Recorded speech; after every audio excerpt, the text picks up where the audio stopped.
Estamos viendo un Bar Mitzvah que hubo esta semana en Kfar Chabad. El hijo de uno de los talmidim del Rab cumplió 13 años y entró en la edad en que tiene la obligación de cumplir los preceptos. Y acá lo vemos al Rab sentado en la mesa de honor, saludando a todos los chicos que se acercan.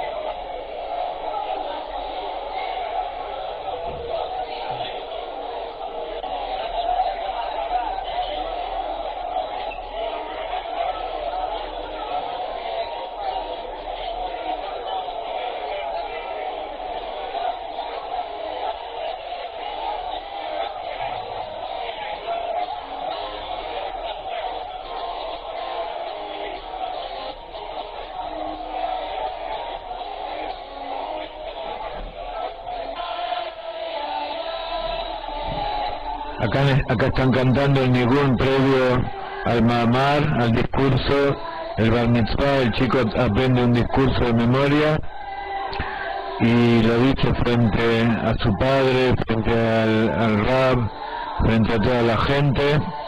Ahora van a escuchar el discurso clásico que se dice el día del Bar Mitzvah.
Un segundito, lo estamos adelantando, así vemos el final.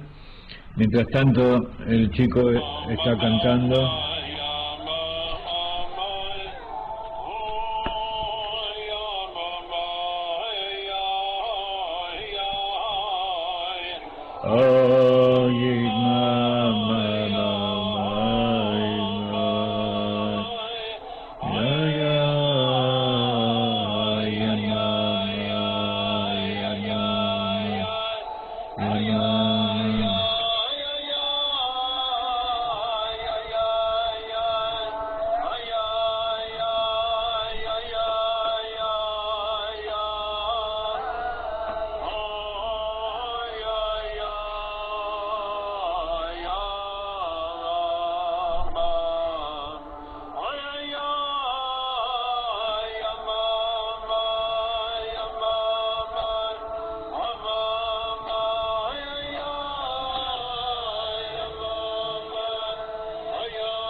Muy bien.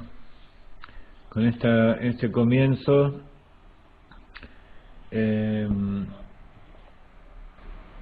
damos la bienvenida a todos ustedes a nuestro encuentro semanal con la Perashá de la semana, con Vivir con el Tiempo. Y queremos dar una bendición especial a este chico que tuvo bar mitzvah. Queremos traer una bendición especial para el esposo de Débora May, que vive en el Golán, que siempre decimos tefilá por él porque tuvo una serie de complicaciones y ahora está bastante mejor, está empezando a salir, pero necesita todavía de Siata Dishmadia, de ayuda del cielo, de Jaime Lejaim. Hoy vamos a leer una perashá, vamos a estudiar un poco, meditar, Litbonen, una perashá muy importante, que es un salto, un paso que el pueblo de Israel dio en determinado momento, que aparentemente fue una caída, fue una bajada, una disminución espiritual y material, pero eso dio lugar luego a una elevación por encima de toda expectativa natural. Y eso se llama el exilio, el exilio en Egipto. Esta perashá, que es la primera del libro, se llama Shemot en hebreo, que significa nombres.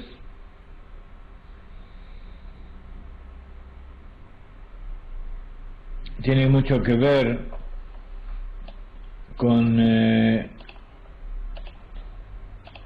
algo que explicó el Rab en este video que pusimos. Seguramente muchos de ustedes ya habrán visto el video. Tiene que ver con el nombre.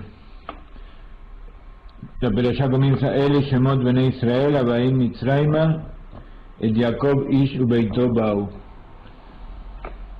Shemot es el plural de la palabra Shem. Como ustedes ven, tiene una Shin que vale 300, una Mem que vale 40, y ese 340 es igual a 20 veces 17. ¿Qué significa 20 veces 17? ¿Alguno se acuerda? ¿Alguna gematria que sea 17?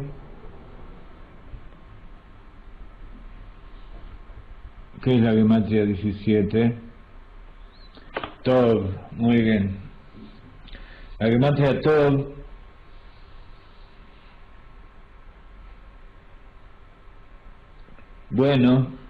es justamente uno de los nombres de Moshe, y eso explica justamente en esta perashá. Vamos a dar un resumen más o menos aproximado de lo que es esta perashá para que ustedes se ubiquen, y luego vamos a hablar un poco de los nombres y de lo que significa que Jacob bajó a Egipto, a Mitzrayim, junto con toda su familia.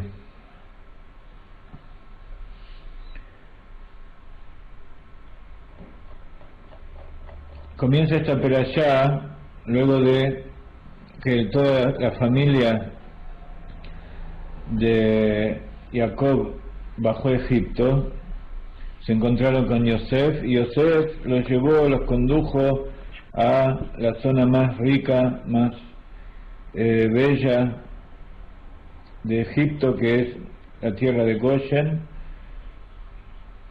y allí en ese lugar está escrito que a pesar de todo el exilio que pasó luego y de todas las plagas que ustedes saben que sucedieron en la salida de Egipto, en la tierra de Goshen, allí no pasó nada de todo eso.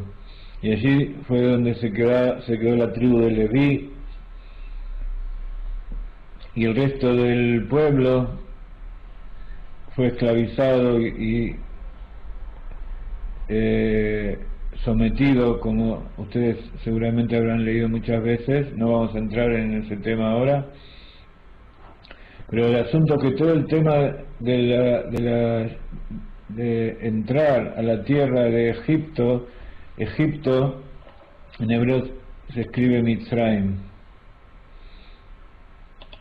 y Mitzrayim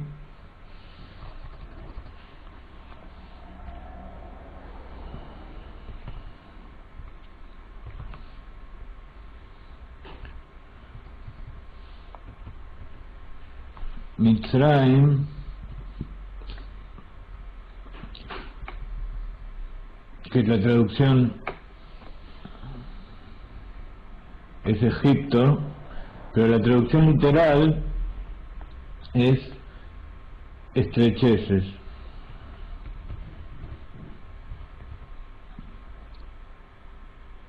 Estrecheces y limitaciones. Entonces, por eso el exilio de Egipto es llamado un horno donde entraron esas almas para forjarse, así como se forja el hierro y se depura el oro y la plata. Así el pueblo de Egipto entró dentro de ese como vientre materno, ese útero donde se desarrolló y se limpió de las impurezas, y salió el pueblo de Israel. Entonces viene todo el pueblo de Israel, toda la familia en esa época, eran 70 almas, donde 69 bajaron. Dentro de 69 estaba Yosef con su esposa y sus hijos, y Yochebed es uno de los principales protagonistas de esta historia, de esta perashá. Yochebed, que fue la madre de Moshe, ella nació justo en las puertas de la entrada de la tierra de Egipto.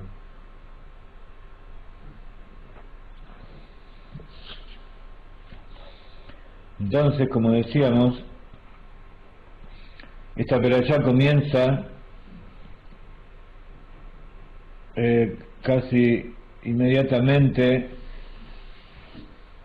cuando comienza explicando que toda la familia está allí, y de repente al faraón se le ocurre que después de haberse multiplicado tanto los judíos,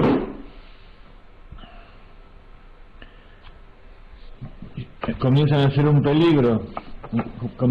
peligro para ellos, y entonces el faraón le dice a las parteras, decreta que los niños varones debían ser ahogados en el Nilo, debían ser matados. Y entonces ahí surge la historia famosa de cuando la madre de Moshe, Yochebed, después que nació Moshe, que Moshe nació circuncidado, nació ya refinado de todo pecado, lo arroja al Nilo en una canasta, y allí la hija del faraón, Batia,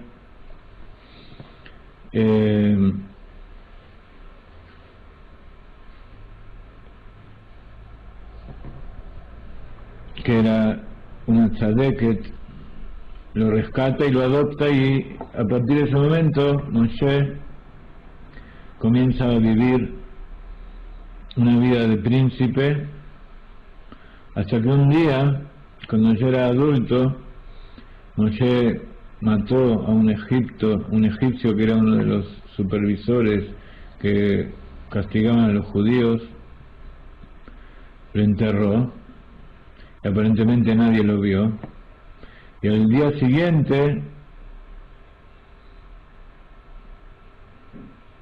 él comenzó a sospechar de que sus actos, que lo que había hecho era ya empezaba a ser conocido, se había divulgado el chisme. Entonces se escapó a Midian. Allí en Midian, en la tierra de Midian, conoció a su esposa, su futura esposa Tzipora, la hija de Yitro. Yitro era el sacerdote de Midian, un gran sacerdote de idolatría, que vamos a ver dentro de varias parshiot, una vez que salen de Egipto, y justamente en la entrega de la Torá, que se llama la Perashá Yitro, al nombre de esta persona, cuando este es uno de los también de uno de los ejemplos de cómo un Ben Noach, un idólatra,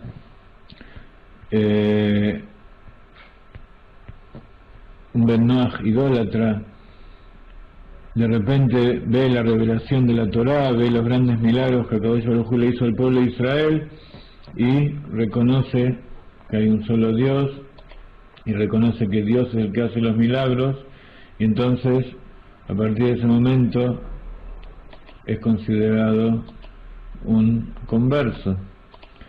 Y así también su hija y los hijos de Tzipora. Ustedes van a decirme que entonces la esposa de Moshe no era judía. Después vamos a ver en otra perashá como su hermana Miriam, hablando de eso, en realidad lo que hablaba era que Moshe, como era un hombre santo y tenía que estar siempre preparado para recibir a Dios, no se acercaba a su esposa, pero en definitiva el tema era con Tzipora, y una de las versiones es que ella no era judía, pero así como Sará, como Rivka, como Rachel y Lea venían de familias que todavía no eran judías, así también muchas de las esposas y los hombres que se iban incorporando después. Tzipora es uno de los ejemplos de un converso, de un justo converso. Tan es así que da a luz a dos hijos de Moshe, Gershon y Eliezer, y entonces después con ella, cuando Kadosh Baruj Hu le dice a Moshe que vuelva a la tierra de Egipto para salvar al pueblo, él deja a Tzipora y a Gershon y a Eliezer junto con el padre, con el suegro, y se va a liberar al pueblo.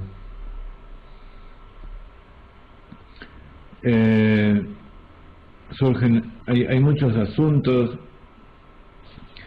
En Egipto los ancianos escuchan a Moshe y vieron las señales que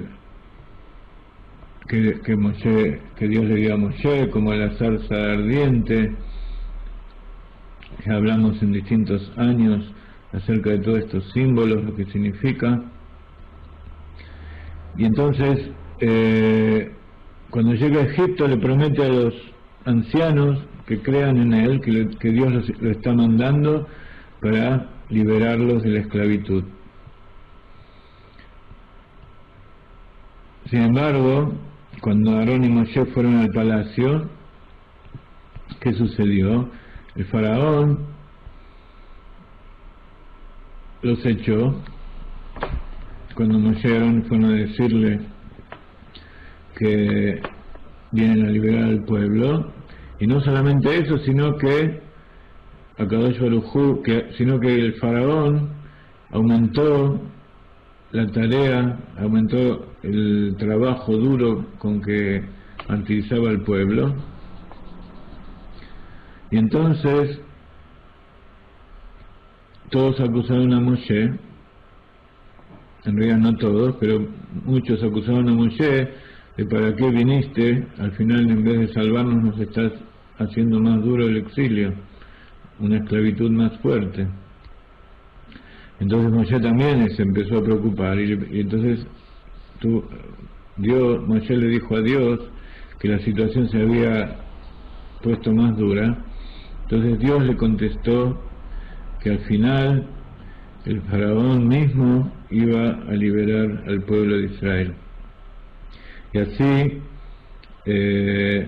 termina la perashá y vamos a leer como siempre un poco en hebreo de esta perashá y vamos a leer un poco de Rashi para comprender dónde estamos.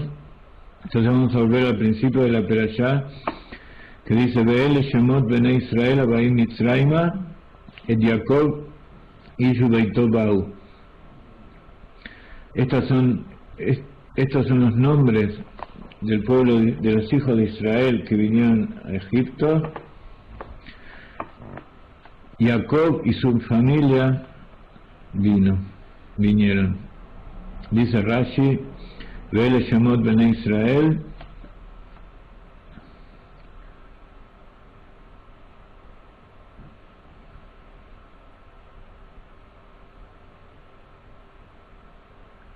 dice, a pesar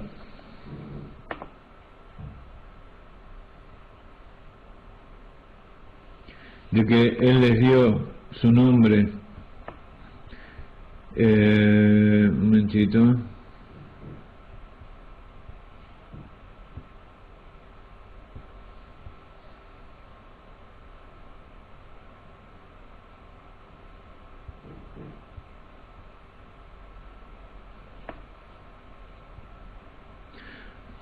así como fueron contados de acuerdo con sus nombres, dice Rashi, también ahora que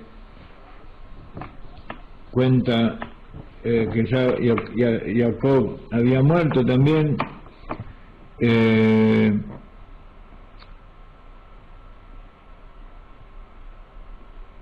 claro, acá está pasando algo interesante. Hay que aclarar que en este momento de la historia ya los hijos de Jacob, Rubén, Shimón, Leví y Eudá ya habían muerto. Entonces dice, así como en vida fueron contados por Akadosh Baruj Hu, fueron denominados, también acá cuando murieron fueron llamados. Y dice Rashi, es para demostrar el apego, el amor de Akadosh Baruj Hu hacia estos hijos de Jacob, a las tribus, que son como las estrellas del cielo, que salen y se ponen como las estrellas en el cielo, el mismo número y el mismo nombre. Ahí explicamos hace poco, creo, que hay una diferencia entre los seres que hay en el cielo y los seres que hay en la tierra. Los seres que hay en la tierra van cambiando de número y van cambiando ellos mismos. En cambio, las estrellas son fijas. Entonces esa es la brajá, una de las brajot que le dio a Akadosh Baruj Hu a los patriarcas, de que sus hijos iban a ser como las estrellas del cielo. Entonces, en este caso, el llamarlo por el nombre a los hijos es compararlo también con las estrellas del cielo, cuando nacen y cuando se ponen. Así ellos también, cuando nacieron y cuando murieron, fueron contados con sus nombres, como está escrito, como dice el profeta Ishayahu en el capítulo 40, cuando salen los ejércitos de Dios, cuando son contados de acuerdo a su número, a todos y cada uno los llama también por su nombre.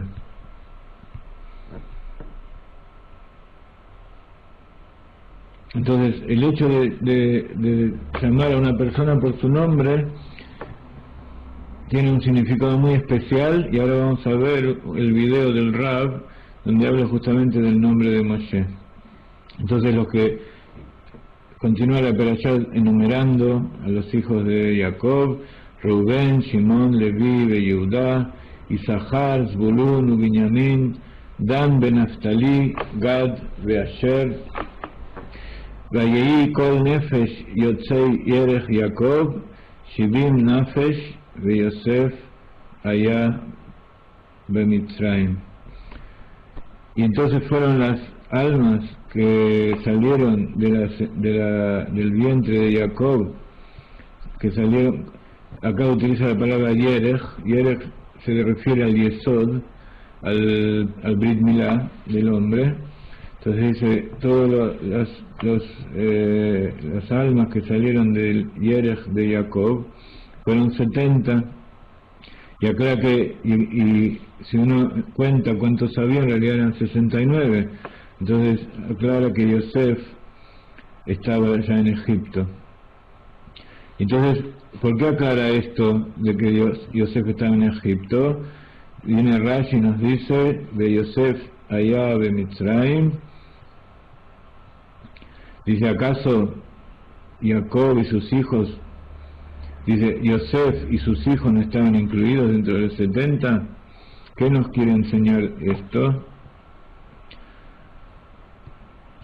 ¿Acaso no sabíamos que él estaba en Egipto? ¿Por qué la Torah nos viene a decir, nos aclara esto de Yosef? La respuesta es que nos viene a noticiar, nos viene a avisar, a dar cuenta de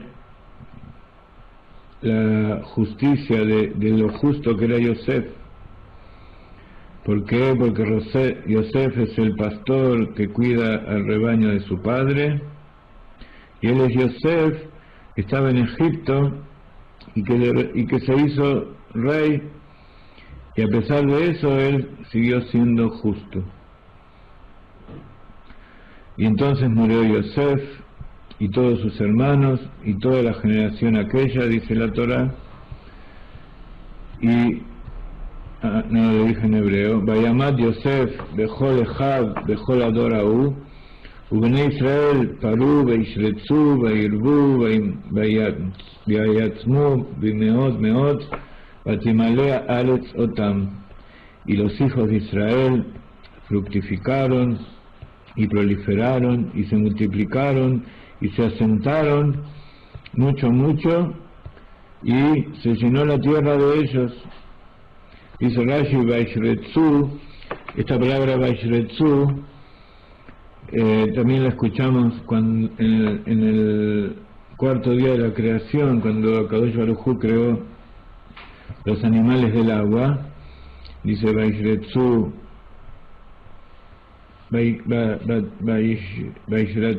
Vaishratz Amaim Sheretz, y que se llenen las aguas, proliferen las aguas de todos los animales, los peces. Y entonces explica la Torá, explica Rashi aquí qué significa y proliferaron, que nacían de a 6 en cada parto. Este es uno de los milagros que sucedieron en aquella época, que no solamente no pudieron matar a los primogénitos, sino que se proliferaron tanto antes de justamente de que cambie el faraón, que nacían de a 6 en cada parto. Está escrito que en el mundo por venir, en la época del Mashiach, también las mujeres van a dar partos de a 6, y que no solamente eso, sino que los partos van a ser diarios. Así es como sucedía. Y no solamente eso, sino que había muchísimos milagros. Vamos a seguir. Vayakam Melech Hadash al Mitzrayim asher lo yada et Yosef. Y entonces subió un nuevo rey en Egipto que no conoció a Yosef. Dice Rashi, Vayakam Melech Hadash, y subió un nuevo rey. Trae dos opiniones de dos sabios de la Mishnah, que son Rab y Shmuel Had del Talmud. Had Amar Hadash Mamash, uno dijo que era verdaderamente nuevo, que era un nuevo rey, y uno dijo que era el mismo rey, pero creó nuevos decretos. Nithatshu, se renovaron sus decretos, hizo decretos nuevos. ¿Qué significa que no conoció a Yosef? Que se hizo como que no lo conoció, como que se olvidó. Yosef ya murió, entonces ya me olvidé.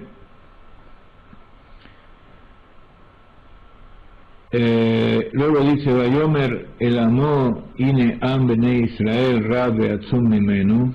Entonces el faraón le dijo a su pueblo, he aquí que el pueblo, que los hijos de Israel son muchos y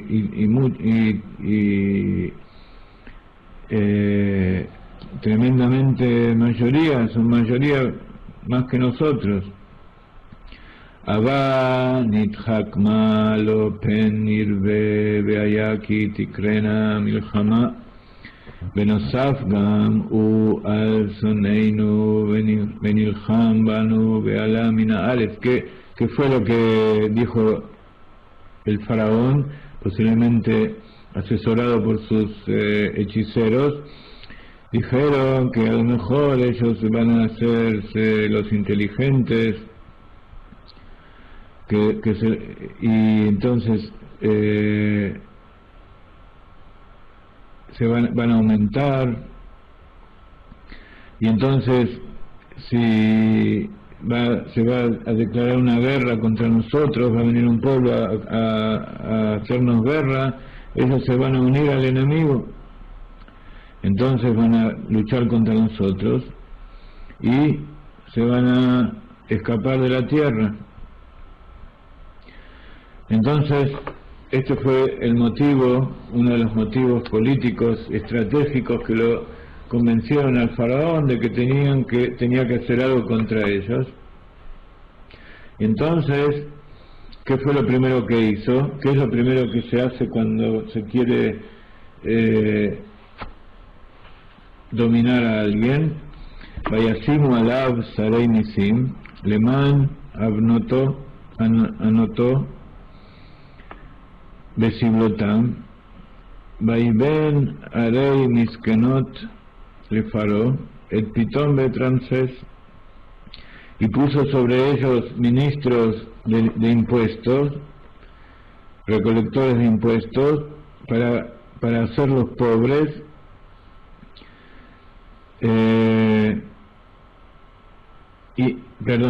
para ponerles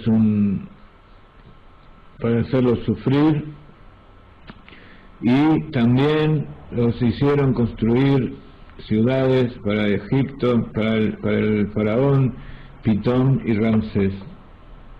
Entonces dice Rashi que significa alab, que es sobre el pueblo, que es nisim. Nisim es la shon más es un impuesto, más son empleados, ministros que van a fijar sobre ellos impuestos. ¿Y qué es el impuesto? ¿Qué es lo que le estaba pidiendo que le entreguen? Justamente que construyan ciudades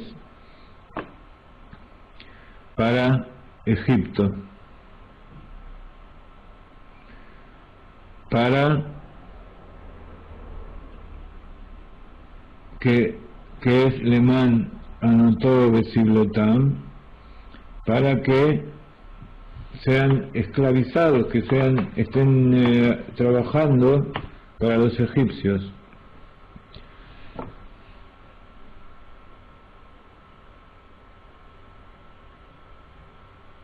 Entonces, a través de ese trabajo duro, que cada vez lo iban haciendo más forzado, fueron esclavizados, fueron empobrecidos así, dominados.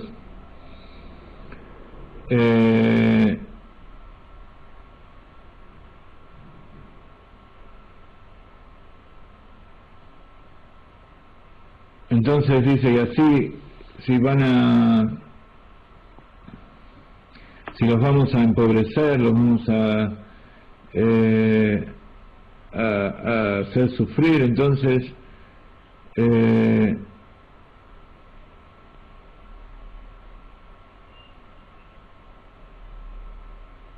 dice la Torá que cuando fueron sometidos y fueron empobrecidos de esta manera, entonces más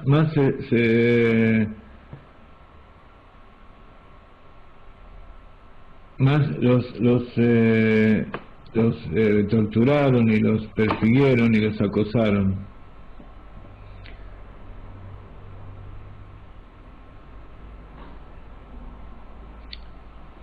Perdón, he traducido mal.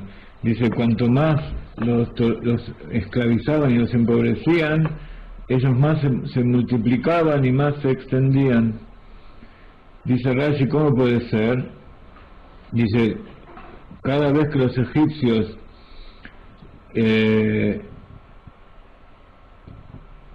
veían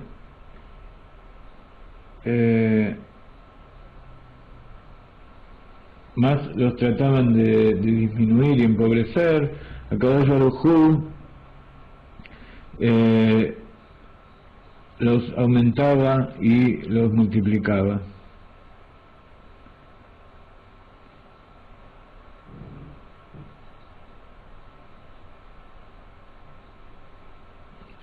Entonces, cuando los egipcios decían, por si van a multiplicarse, que los vamos a perjudicar y los vamos a esclavizar, dice HaKadosh Baruj Hu, dice, yo lo voy a hacer para que sí se multipliquen. Y entonces así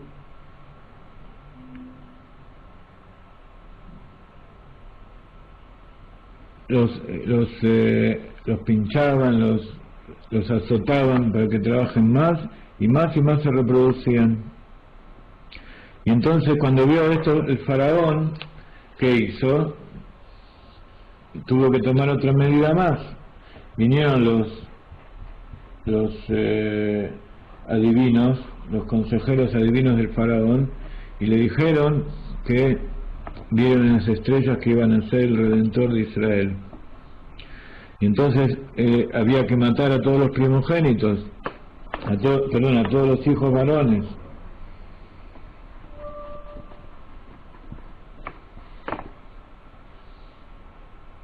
Entonces fue y le dijo a las parteras que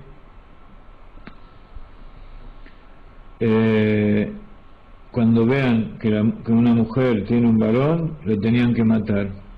Entonces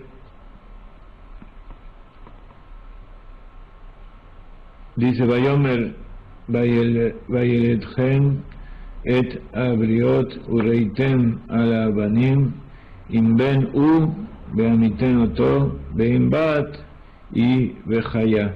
Dice, y van a fijarse, van a poner a la mujer sobre una piedra, sobre una roca para que tenga familia, y cuando vean un varón lo van a matar, cuando vean a una mujer la van a dejar vivir.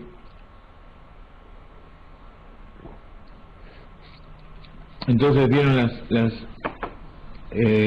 parteras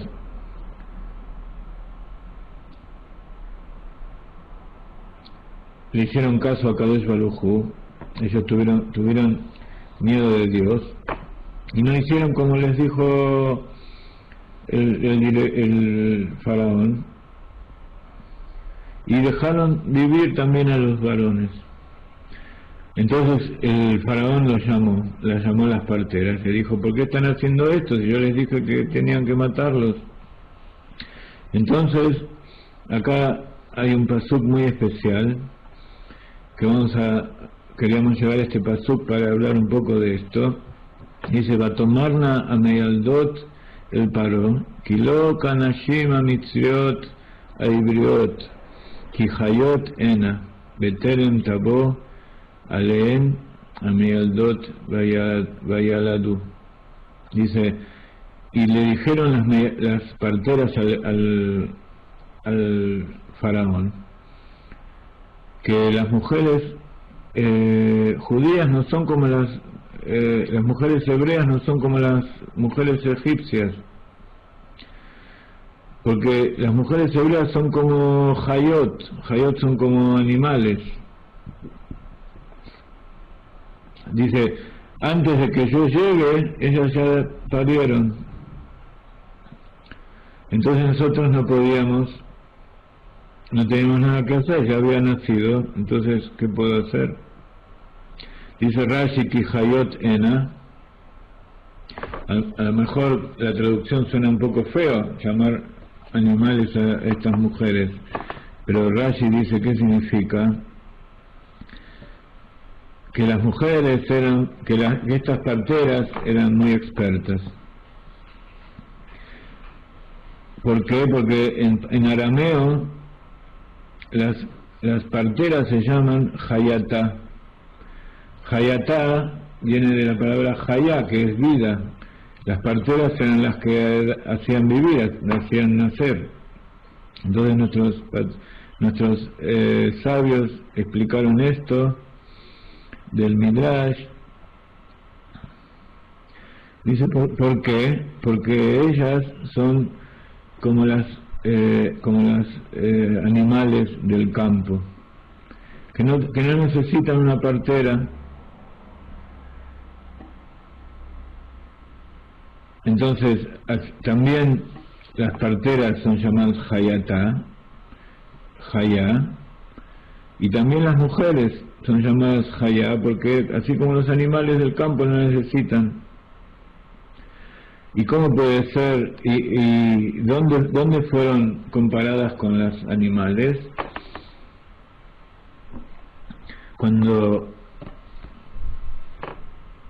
Jacob y cuando Moshe bendicen a las tribus de Israel, los comparan con animales.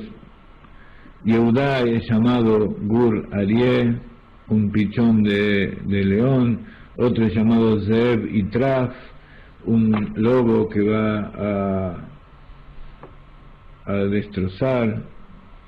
Bejor lloró, el primogénito del toro. Ayalá, Shluchá, Naftalí, es una gacela lanzada. Y así varios de los hijos de Jacob fueron llamados como animales del campo, pero en forma positiva. Dice Rashi, y aquellos que no fueron llamados como animales, de todas maneras, todas las bendiciones que se le dio a cada uno, eso comprendía a los 12 hijos. Entonces todos ellos eran comparados como animales del campo, y los bendijo a ellos. Y también está escrito, Ma'im ha Leviá, dice, como tu madre que es una leona. Entonces, así con esta historia fue como no solamente el pueblo de Israel creció y creció y creció, sino que ellos, los primogénitos y todos los varones, también siguieron viviendo, y de allí nació Moshe.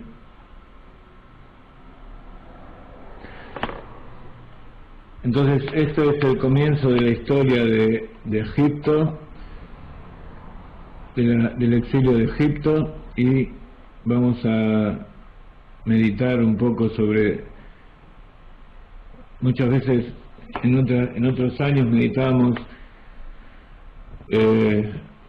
imaginarnos que nos encontramos en ese lugar,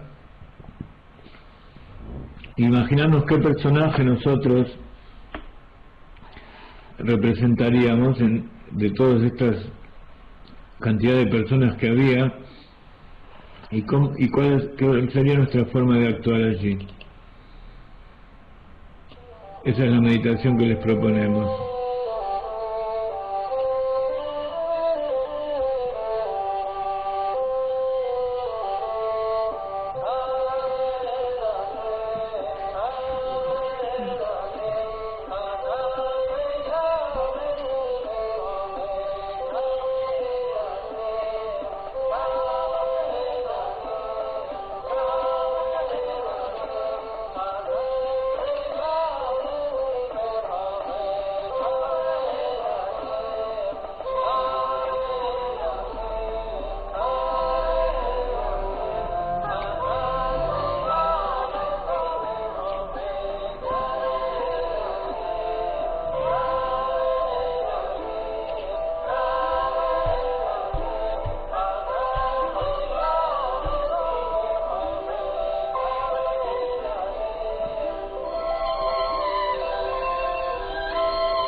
Entonces las parteras eran llamadas Hayatá porque hacían vivir, daban vida, ayudaban a la mujer a dar vida, y además las mujeres mismas eran comparadas con animales del campo porque no necesitaban parteras, porque antes de que lleguen las parteras ya habían parido, y además también los hijos de ellas son comparados con animales.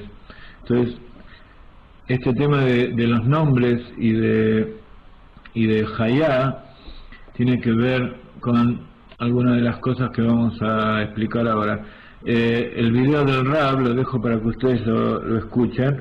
Tiene que ver con el nombre de Moshe, que es llamado Tov. Así le dijo su mamá cuando nació. Yochebed, cuando lo vio que era un hombre fuerte, que estaba circuncidado, y se lo veía como hay chicos que uno los mira y parece como que tienen cara de adultos. Bueno, Moshe ya nació formado como hombre, entonces la contextura física, entonces su madre lo llamó Tov, que es algo bueno. Bueno es una compleción de todas las cosas. Entonces ustedes van a ver el video, que lo pueden encontrar en nuestra página web, mañana vamos a mandar la página de la semana con toda la información, lo van a recibir allí, también lo pueden ver en nuestra página de YouTube, Galeinai, en castellano. Pueden ver el video que hemos puesto esta semana, que entre paréntesis, esta semana contamos con la colaboración de Ángel Antonio de España, que nos ayudó con los títulos y que Bezrat Hashem nos va a ayudar a hacer más videos, así que vamos a poner más material para ustedes. Gracias Ángel, Lejaim, mucha bendición para ti.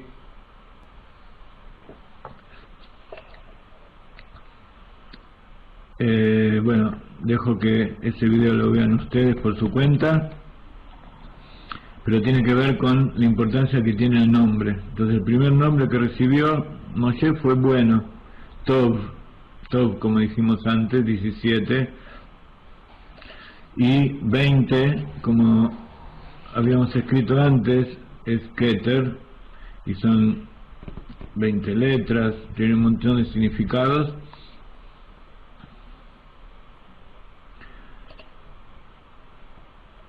Y ya que estamos hablando de las parteras, hay una alusión muy interesante que nos contó el Rab un día, que yo lo escribí de antes para no estar ahora escribiendo todo esto. A ver cómo sale escrito. Las parteras se llamaban Shifra y Púa. El Rab tiene muchas cosas con respecto a esto, no vamos a profundizar, pero el tema que Shifra y Púa eran Miriam y Yochebed. Era la madre de Moshe y la hermana de Moshe. Ellas eran las parteras, las jefas de las parteras, que se llamaban Shifra y Púa. Entonces por eso ellas se fijaron bien que no muera ningún chico. Ahora,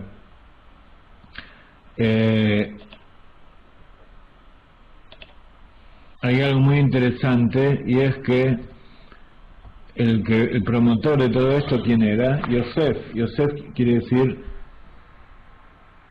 leosif, aumentar, agregar. Entonces toda la abundancia que hubo en Egipto y todo el desarrollo del pueblo de Israel tiene que ver con Yosef.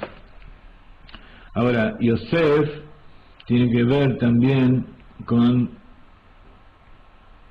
el Tzadik Yesod Olam, el justo fundamento del mundo, cuya alma es pura.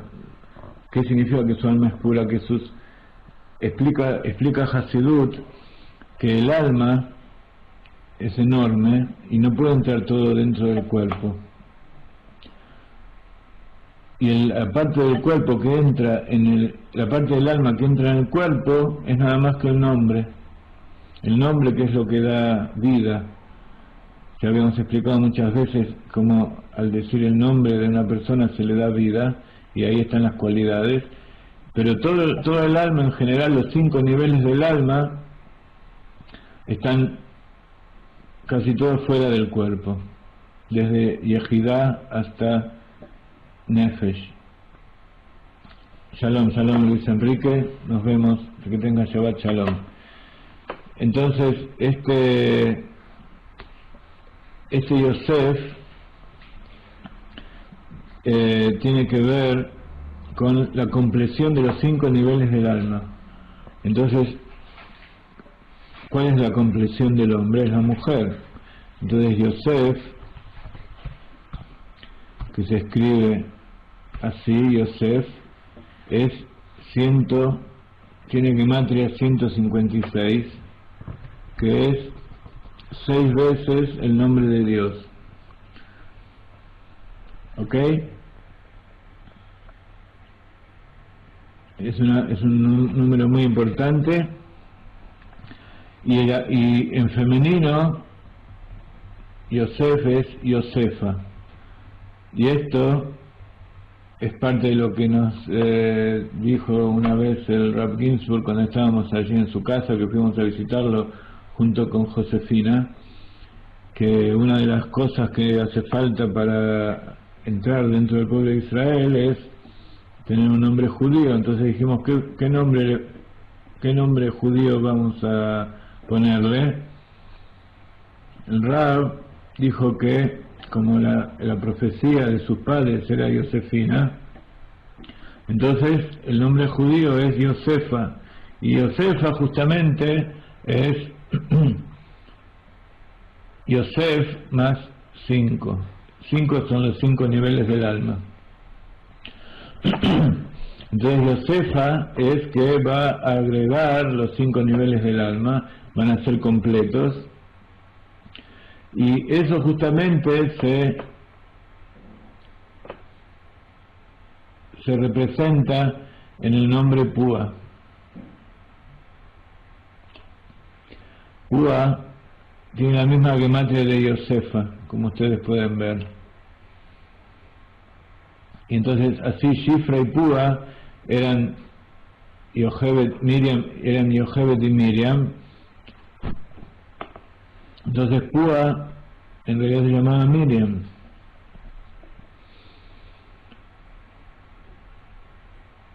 Entonces Josefina tiene mucho que ver con Miriam.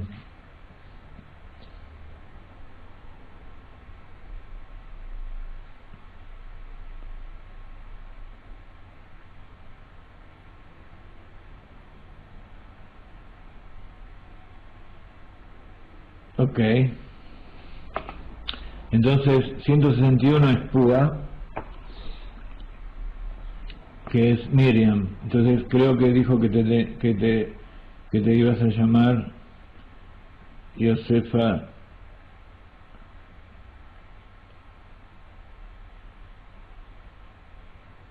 No lo digo. Ok. Tanto no hay que... El asunto es que tiene que ver con esas hayot, en el sentido de que dan vida.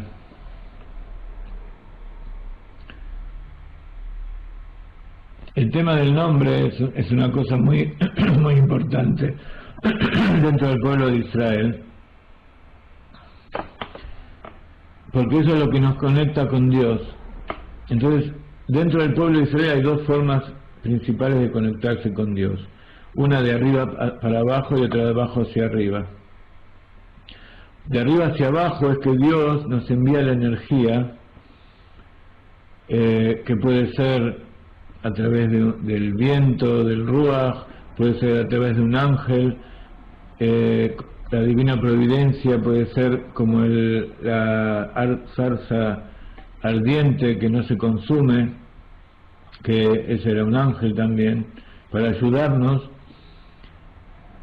para tener fuerza en determinadas situaciones y así poder cambiar el mundo para que sea mejor.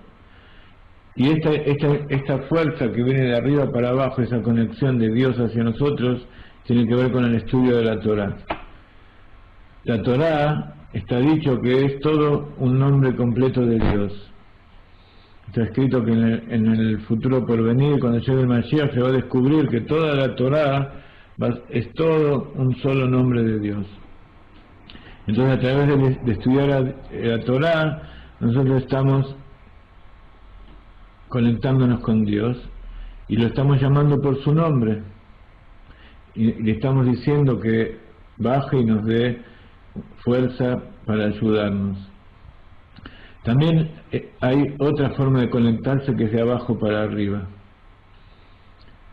Esa forma de conectarse de abajo para arriba es cuando nosotros nos fortificamos a nosotros mismos, nos estiramos, así cuando uno se pone en punta de pie para acercarse al cielo, usando nuestro propio talento, nuestra propia habilidad para transformar una situación que requiere de nuestra atención. Cuando queremos salir de un problema y utilizamos todos los poderes que Akadosh Baruj Hu nos dio para poder resolverlo. Eso es como que nosotros nos estamos ofrendando a Dios. ¿Y esto qué se compara? Así como el otro se compara con el estudio de la Torá, esto se compara con el cumplimiento de las mitzvot, donde nosotros tomamos algo físico y lo usamos para un propósito divino. Entonces, en esta porción de la semana nosotros vemos estos dos métodos.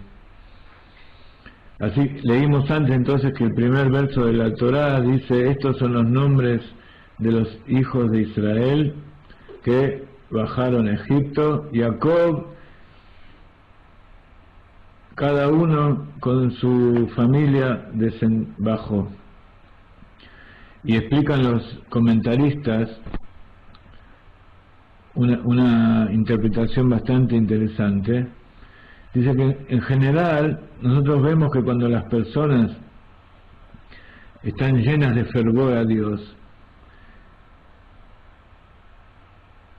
y de un espíritu de unión, de apego a Dios, y se van y son desarraigadas de un pueblo chiquito a un pueblo grande, donde hay muchas distracciones y muchas actividades, donde está lo opuesto a una vida de santidad. Entonces el que está aferrado a Dios se agarra más todavía a las tradiciones de sus antepasados y a la observancia de todos los preceptos. Esa es una de las explicaciones, justamente. Muchos se preguntan por qué en otras épocas eran las leyes de Kashrut y otras restricciones no eran tan graves, y a medida que pasó el tiempo, a medida que la humanidad evolucionó, las reglas que pusieron los Jajamim de Kashrut y todas las cosas para el cumplimiento de los preceptos y conservar la vida judía se fueron haciendo cada vez más estrictas. Esto es por este asunto, porque para poder seguir conectados a la tradición de nuestros padres, en medio de un mundo que nos llama al materialismo, tenemos que cumplir más y más estrictamente, observar más los preceptos. Pero ¿eso qué pasa? Eso pasa con el padre. Los padres que tienen el recuerdo de sus maestros y de la Torá y pasan de una ciudad a otra, entonces ellos tienen la fuerza para no perder esa tradición y no salirse de los preceptos. Pero sus hijos que son pequeños y todavía no saben diferenciar entre el bien y el mal, y que no conocieron tanto la vida anterior, viven en un mundo nuevo, lleno de cosas lindas y de colores y de caramelos y de atracciones. Entonces poco a poco ellos se van acercando y van siendo atrapados por la nueva cultura del nuevo lugar donde se encuentran, hasta que desgraciadamente muchos se alejan completamente del judaísmo. Entonces, ¿qué significa esto? ¿Por qué trae este versículo la Torá? Porque la Torá nos viene a informar que eso no pasó con Jacob y sus hijos.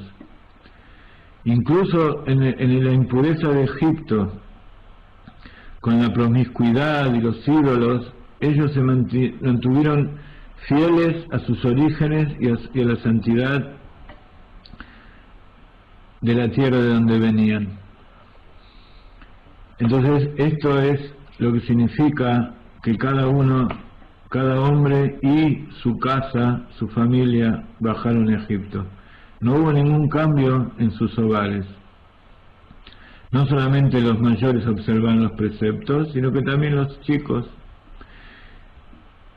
Y esto es muy lindo decirlo, pero hace falta ser Jacob y sus hijos para cumplir eso. ¿Cuál es el secreto de todo esto?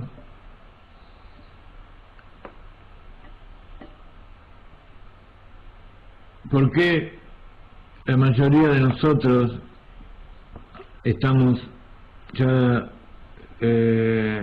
o no nosotros, pero la mayoría de las personas están ya desahuciadas a que toda esa situación espiritual se va a desintegrar? Y en cambio la generación de nuestros patriarcas que iban de aquí para allá, sin embargo mantenían todo esto, toda esa tradición,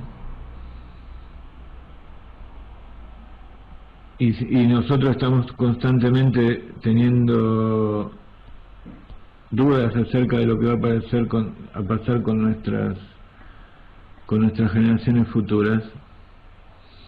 A veces Dios ayuda a la persona desde arriba.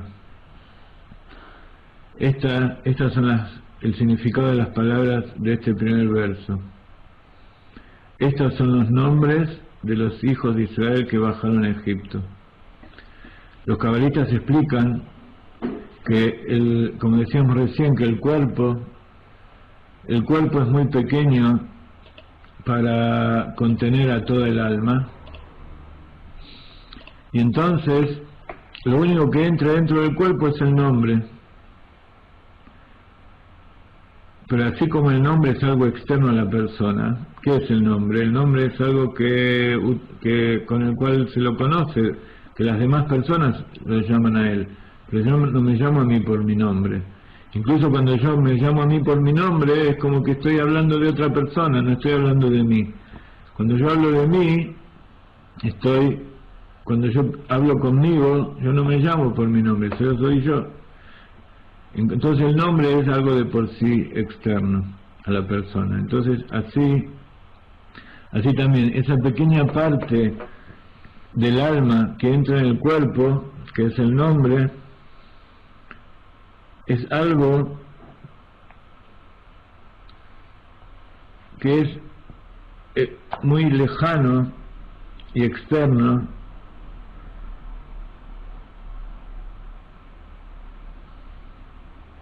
a toda la materialidad del cuerpo.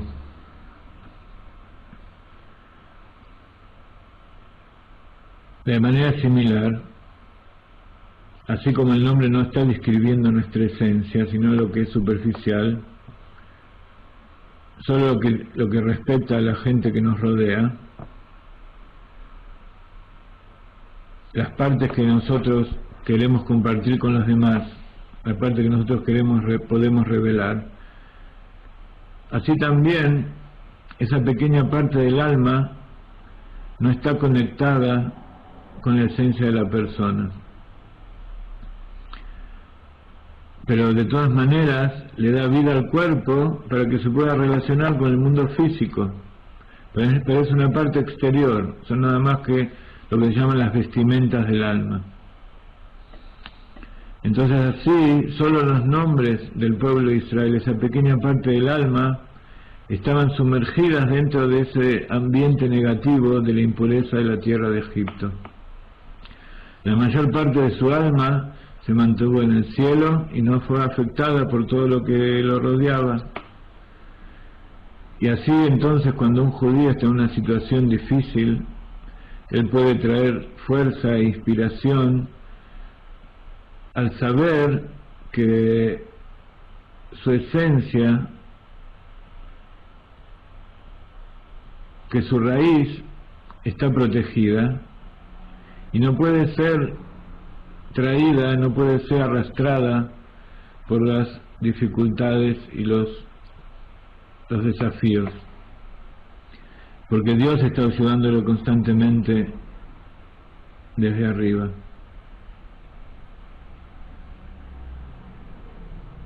Entonces, esa es una de las formas en que la persona es ayudada desde arriba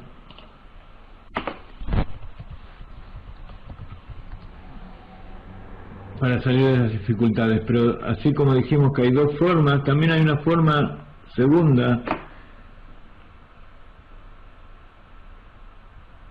en que el espíritu de la persona, el espíritu del pueblo, se lucha contra las dificultades del ambiente, que es desde abajo para arriba. Y este verso, y esto está descrito en el verso donde Moshe se encuentra juntamente con la zarza ardiente.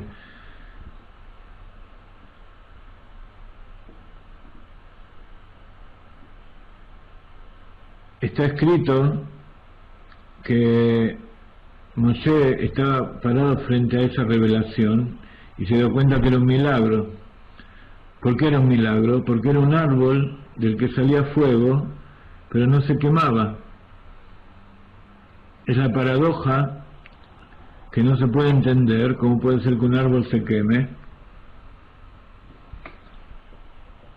Entonces, esto está conectado con lo que dice el Midrash, que el fuego divino quema, pero no consume. ¿Y por qué justamente ese arbusto tan pequeño está conectado con la experiencia de la divinidad en este mundo? ¿Qué tiene que ver con la experiencia del judío y su alma? Porque el judío es comparado con el arbusto, que es el más pequeño y el más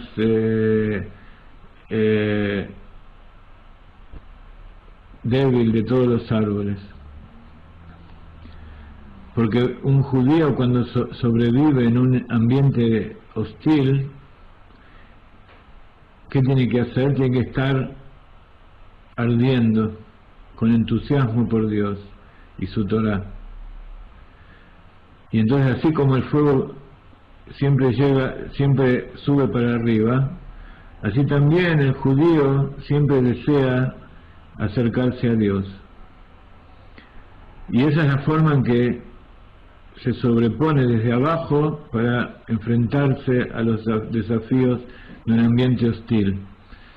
No solamente hostil en el sentido de que pueda llegar a peligrar su vida o hacerle algún daño, sino que la atracción de las cosas de este mundo lo alejan de Dios, lo alejan de su esencia propia. Entonces, ¿qué aprendemos de estas palabras? Que el arbusto no se consumía,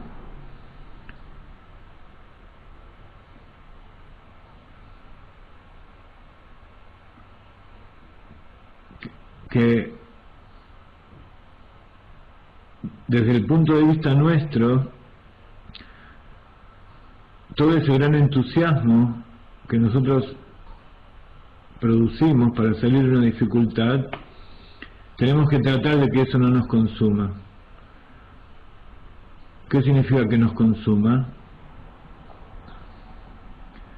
Que nosotros perdamos nuestro contacto y nuestra conexión con el mundo en que vivimos y nuestro propósito que está aquí.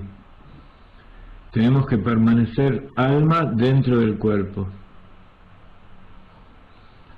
Entonces hay veces en que uno está tan desapegado de las cosas de este mundo. O sea, ahora estamos viendo el lado opuesto. La persona está tan ardiente de amor a Dios que no le importan las cosas de este mundo, y entonces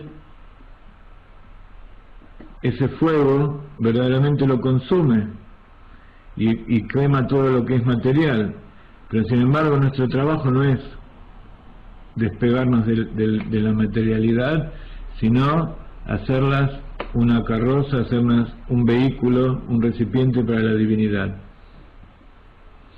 Entonces, en cada situación en que nos encontramos, nosotros tenemos que estar pendientes y sabiendo que hay estas dos fuerzas, estas dos fuentes de conexión espiritual y fortaleza. El judío, entonces, así como explicamos muchas veces que Moshe era un hombre divino que de arriba para abajo, de al medio para arriba era divino, era espiritualidad, y de al medio para abajo era materialidad, así el judío está constantemente conectado con Dios y conectado con el mundo inferior. Un judío siempre puede tomar de ese manantial que viene desde arriba y reinvertirlo con entusiasmo y fuego para conectarlo con Dios. Eso es lo que se llama Ratzov Ashov, feedback, ir y subir, subir y bajar. Y entonces esto, que es lo que le produce, automáticamente lo aleja de la maldad que lo rodea.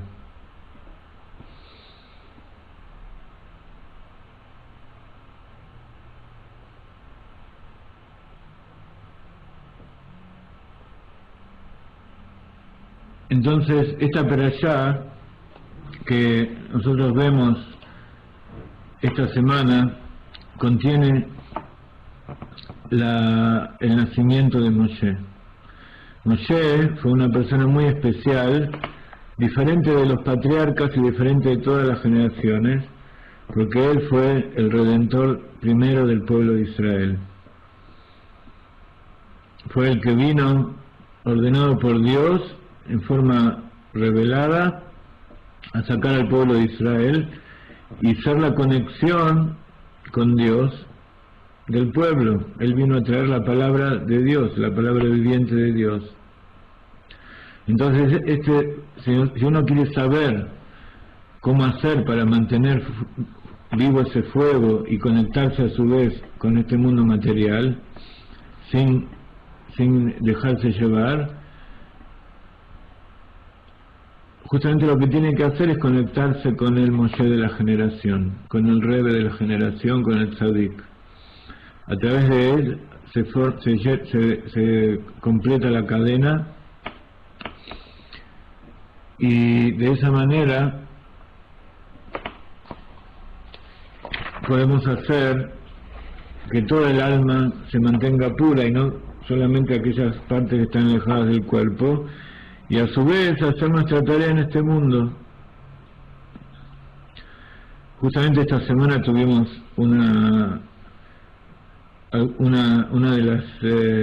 debates que nos gusta hacer en Facebook con una comunidad reformista, y por supuesto dentro de esos debates uno no pretende que de repente todos hagan teshuvá, pero pone las palabras como para que aquellos que Akadosh Baruj Hu decidió que hagan teshuvá tengan de qué agarrarse. Entonces esto que leímos hoy, justamente esta gente me decía, ¿por qué viene todo esto? Surge por el tema de toda la lucha que hay últimamente en Israel con respecto a los ultraortodoxos, los llamados ultraortodoxos, y los que quieren la libertad y vivir como ellos quieren, entre el homosexualismo, la libertad sexual y la separación de hombres y mujeres en los lugares públicos y en las sinagogas. Entonces esta gente me decía, justamente la que hablaba era la rabina de ellas, que ella siempre cuando hace el servicio en la sinagoga, ella justamente hace que todos los hombres y mujeres se mezclen. Entonces yo les explicaba cuáles eran los motivos de los jajamim, de por qué no había mujeres rabinos, ni tampoco por qué las mujeres están obligadas a cumplir los preceptos. Y cuanto más les explicaba, más buscaban y buscaban y buscaban en el intelecto de cómo justificar lo que ellos querían hacer. Entonces,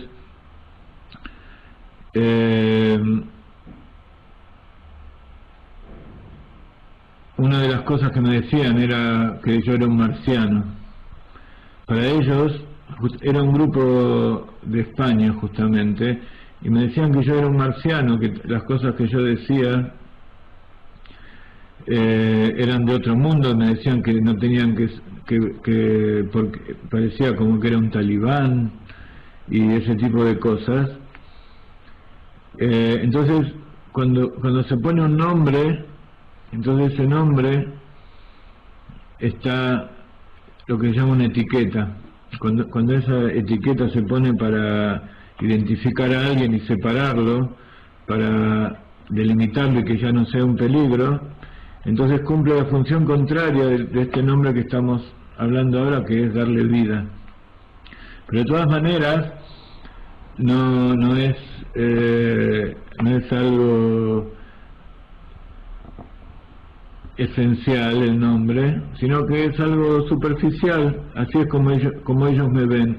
Ellos vieron una barba, una kipá, vieron como uno defiende. O sea, ustedes seguramente casi todos conocen el debate que se está produciendo por la causa de un grupo pequeño de religiosos que de repente fueron descubiertos, pero que son gente que hace mucho tiempo que existe y que viven normalmente en la tierra de Israel, y que en realidad todos, también nosotros, Chabad y todos los Hasidim, somos todos, así como ellos lo llaman ultraortodoxos, también nosotros somos.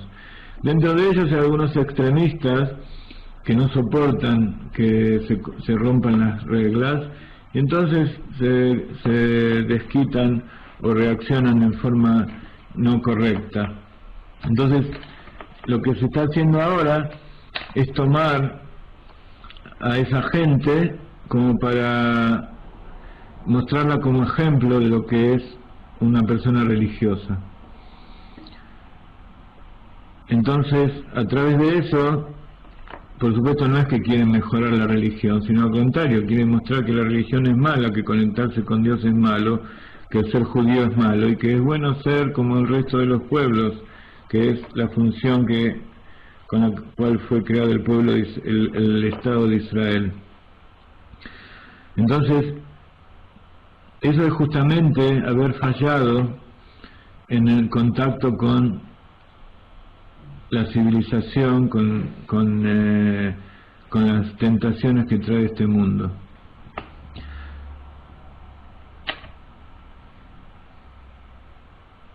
Porque aparte ellos me decían que las banderas de ellos es la democracia, la libertad de pensamiento, que cada uno pueda decidir.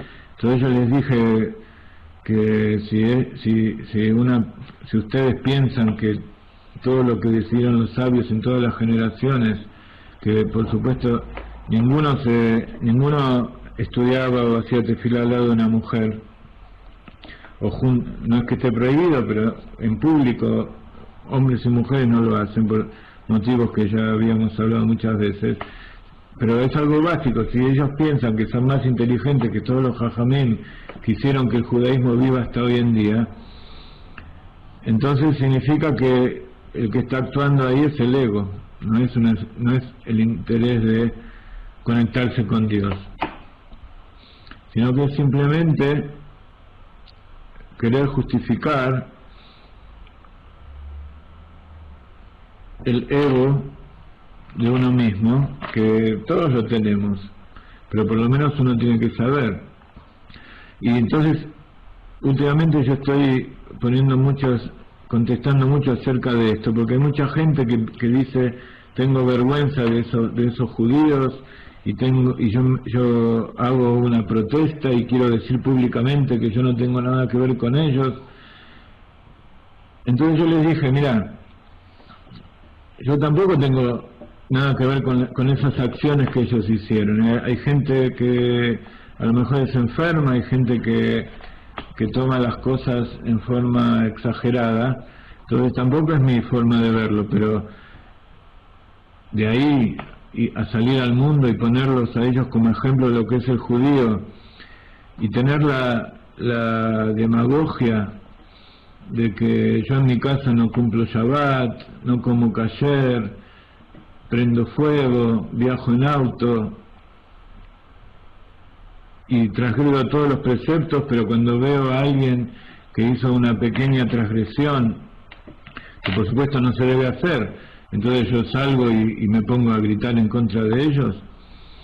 Entonces, en realidad yo no salía a defender a estas personas que hicieron algunas cosas que no corresponden, sino que yo salía a mostrar la hipocresía de aquellos que quieren mostrar que ellos a través de aceptar el aborto y aceptar el homosexualismo, que son cosas que son juzgadas por Dios, pero de todas maneras en la Torah están prohibidas.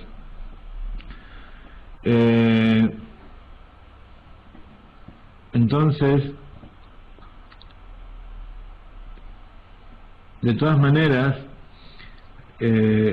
incluso las personas que se salen un poco de los preceptos y son dominadas por su ego, son almas que Akadosh Baruj Hu puso en este mundo para hacer un trabajo. Y si uno lo ve, quiere decir que uno tiene responsabilidad también de actuar.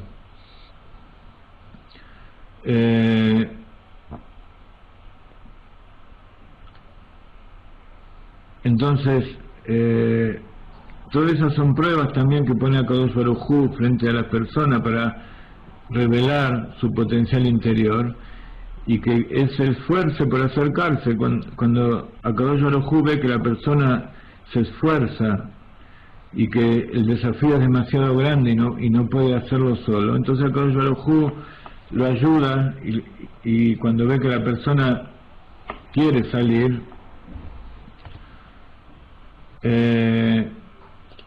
Akadosh Baruj Hu viene y ese es el trabajo de despertar desde abajo para que Akadosh Baruj Hu venga y nos tome desde arriba. Y entonces así va a suceder como sucedió aquí en el exilio de Egipto, que a pesar de todos los años de esclavitud, la mayoría de los judíos se mantuvieron aferrados. Justamente lo que se mantuvieron fue el nombre, fue las vestimentas, y mantuvieron, hubo tres cosas que ellos mantuvieron allí en Egipto, y una de las cosas importantes fue el nombre. Los nombres judíos, los nombres de la Torá que ellos tenían, no los cambiaron. Y eso es justamente lo que la cultura occidental trata de cambiar.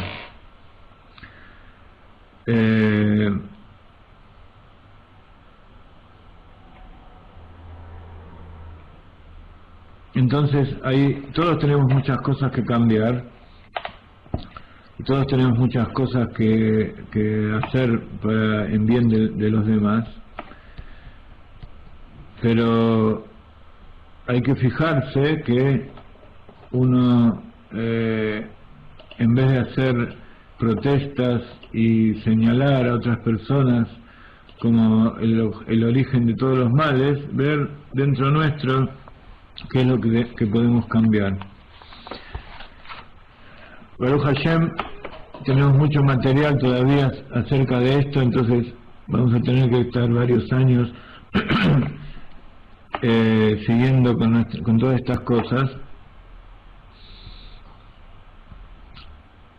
Pero como dice Josefina, Baruch Hashem, quedan nada más que 3 minutos, así que por ahora nos vamos a despedir. Queremos dejar este mensaje entonces de que hay que pedir sinceridad y cordura y respeto, pero sobre todo a uno mismo. Entonces Bezrat Hashem con Yosefa, que es Púa y Shifra, que son las Meyaldot, que tienen que ver con el futuro que vino después del pueblo de Israel, que ellas mantuvieron vivos a los varones. Entonces que eso sea un ejemplo para todos nosotros, que mantengamos vivo dentro nuestro y hagamos que nazcan y nazcan y nazcan dentro nuestro ese impulso de vivir, ese aspecto masculino que hay dentro de nosotros, que es el dar, que es el producir ideas nuevas, renovarnos, el impulso de subir hacia arriba, de conectarnos con HaKadosh Baruj Hu, y que Bezrat Hashem eso traiga el Mashiach pronto. Lejaim, lejaim, bendiciones para todos, que tengan un hermoso Shabbat y los esperamos la semana que viene con más cosas, con más enseñanzas de la Torah, del Hasidut, del Rav Ginsburg, y que Bezrat Hashem HaKadosh Baruj Hu los inspire a todos ustedes y les dé la posibilidad de colaborar con nosotros, de enviar todo lo que puedan, porque hay mucha gente que ahora verdaderamente hay mucha gente que está necesitando todas estas cosas que nosotros les damos junto con ustedes, así que necesitamos que ustedes vengan. Jenny me está haciendo acordar del seminario que hay en México, en este 22, el domingo 22 de enero hay un seminario en México donde vamos a empezar de nuevo nuestras actividades. Va a haber transmisión, va a haber muchas cosas importantes, muchas enseñanzas. Entonces aquellos mexicanos o de los países alrededor que están cerca, vayan, asistan, escriban a mexico@galeinai.org para reservar, entren a la página, a la dirección esta, y así se van a enterar con quién tienen que inscribirse. Inscríbanse, es importante que sepamos cuántas personas van a ir desde ahora, así que Bezrat Hashem, todo esto va a servir para traer al Mashiach ahora. No, nadie se queda afuera. Bendiciones de la tierra de Israel. Shabbat Shalom.